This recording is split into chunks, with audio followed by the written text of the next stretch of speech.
Bem-vindo a mais um podcast e hoje eu vou falar sobre o furacão Sandy, que devastou lá Nova York e alguns outros lugares nos Estados Unidos, e da reação absurda de muitos especialistas, entre aspas, aí, né, que ainda caem na falácia da janela quebrada. O que é isso, né? Isso é a ideia estúpida, bastante estúpida, de que a destruição de certas coisas causadas pela desgraça natural tem um lado positivo, que é ativar a economia, né? Todos eles argumentam que veja o lado bom da coisa, para reconstruir aquilo tudo que foi destruído, isso vai gerar um crescimento do PIB, um estímulo do PIB, né? Essa falácia foi derrubada por Frédéric Bastiat no século XIX, lá para 1850, quando ele falava dos sofismas econômicos, né? E o exemplo que ele dava da falácia da janela quebrada é exatamente isso. Você imagina que você quebra uma janela, o sujeito fica triste, poxa, quebrou a janela, e vem um outro vizinho e pelo menos tenta consolá-lo, falando, pensa pelo menos que você vai gerar emprego para o vidraceiro, né? E onde é que está essa falácia, né? A princípio, à primeira vista, assim, parece fazer algum sentido, né? Poxa, então o vidraceiro realmente vai ter pelo menos uma compensação, e isso vai gerar mais atividade econômica, né? Vai colocar a roda da economia para girar, como costumam dizer esses keynesianos. Onde é que está a falácia, né? Naquilo que não se vê de imediato, por isso que é uma visão míope. Esse recurso escasso que foi direcionado agora do dono da loja ou da casa para o vidraceiro, ele obviamente teria outro uso, e inclusive muito mais produtivo na economia, que não reparar um vidro que já existia, né? Quando a gente pensa assim, é um tanto óbvio. Então o sujeito podia ir lá e comprar um terno novo e gerar então renda para o alfaiate, ele podia consumir algum alimento, ele podia investir em alguma máquina, em algum equipamento novo para a sua padaria, que se tornaria mais produtiva, então gerando mais renda na frente. Quer dizer, é óbvio que quando a gente pensa um pouquinho mais só de uma visão ultra míope, essa falácia fica evidente, né? O que faz, então, até hoje, em pleno século XXI, uma coisa tão estúpida dessas ainda surtir efeito, ainda encontrar eco em certas cabeças ocas aí, por aí, de keynesianos e até mesmo alguns com prêmio Nobel, como Paul Krugman, que é figurinha carimbada aí, né? Virou proselitista político, faz campanha pro Obama que nem um alucinado e ninguém mais o leva a sério, pelo menos nos lugares sérios. Mas o Paul Krugman chegou a falar exatamente na direção dessa falácia, antes do furacão Sandy, que ele falou que seria positivo para a economia americana até mesmo se preparar para uma guerra hipotética contra alienígenas. Ou seja, você pegar recursos escassos e desviá-los para algo totalmente inútil, como uma barricada contra alienígenas que não existem, né? Até isso seria positivo para ativar a economia. Seguindo mais ou menos aquela linha que Keynes teria dito de que seria bom o governo gastar, nem que fosse para contratar gente, para cavar buraco e depois tampar, né, os mesmos buracos. Isso é um absurdo, isso é ridículo. A prosperidade, entre aspas, que vem dessas destruições naturais é a mesma prosperidade, entre aspas, que vem das guerras.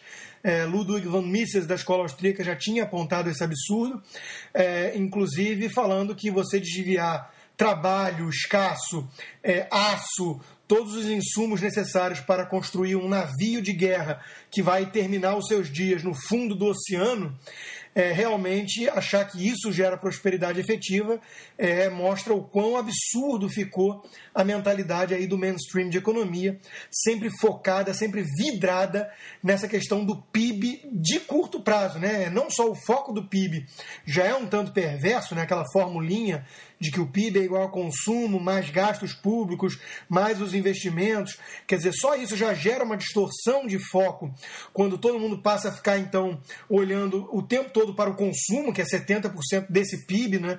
E as pessoas passam a esquecer, então, ignorar de onde vem o consumo, né? Por que as pessoas podem consumir em primeiro lugar, como se bastasse apenas um desejo para que o consumo se tornasse realidade e aí colocar toda a roda da economia para girar, né? Como se o rabo do cachorro é que balançasse o cachorro e não o contrário, né?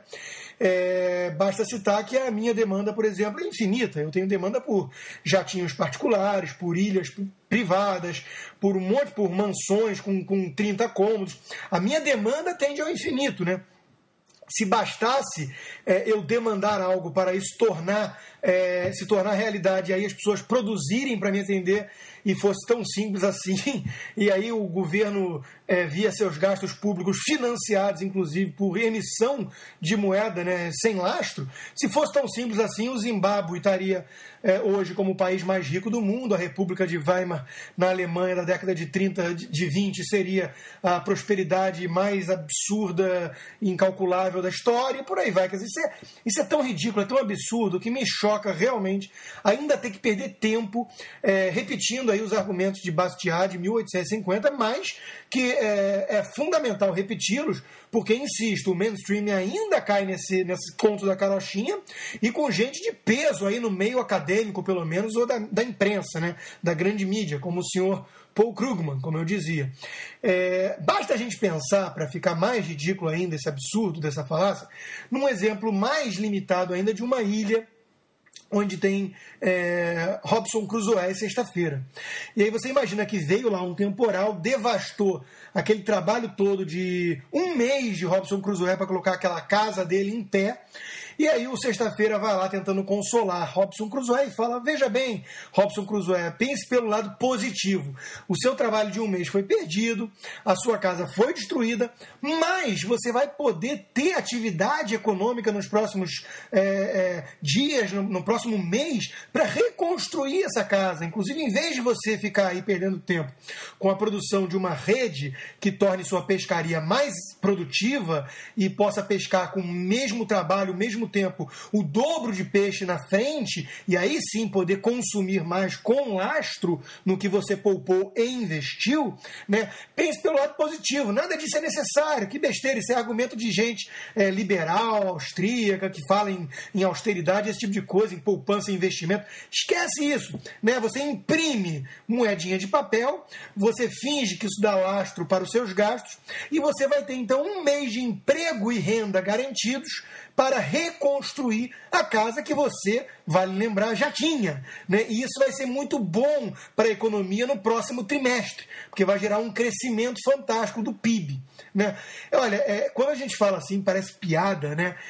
Só que, pelo mais incrível que isso possa parecer, é exatamente essa falácia que a turma usa ainda hoje.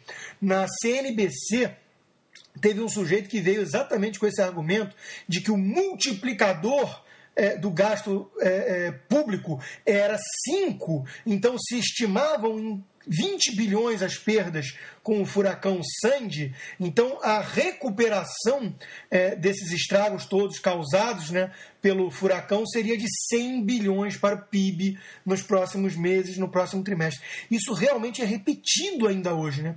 O que me leva a concluir o seguinte: para que esperar a natureza fazer sua obra do acaso e destruir ativos, né? Por que esperar isso? Se é tão bom assim para o PIB e para a economia e para os próximos trimestres, para gerar emprego e renda, gastos de reconstrução com desgraças causadas pela natureza, eu só posso concluir que é absurdo esperar a natureza fazer esse estrago, né?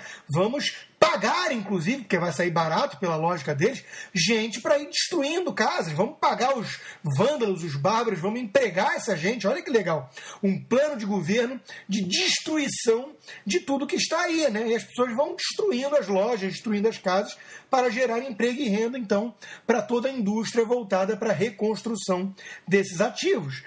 No limite, né, vamos combinar aqui que se o Irã jogar uma bomba atômica em Nova York, deixando de lado a questão aí das perdas humanas, pessoas como Paul Krugman soltariam fogos de artifício e iriam vibrar, né? Imagina só uma devastação completa da cidade de Nova York. Seria fantástico para o crescimento do PIB nos próximos trimestres. Então, realmente assim, eu fico muito triste de viver num mundo, né, em que esse tipo de absurdo ainda tem que ser refutado, né? Assim como o absurdo de que muita gente acredita que basta imprimir moeda, né, e criar moeda do nada através dos bancos centrais para gerar prosperidade de fato, porque eles acham que isso gera consumo e aí vem a produção, o emprego, e aí entra numa roda que é um ciclo virtuoso na cabeça oca desses imbecis que estão causando tanto estrago no mundo nos últimos anos, nas últimas décadas,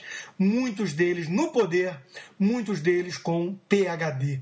É triste viver num mundo onde imbecilidades desse quilate ainda têm que ser refutadas.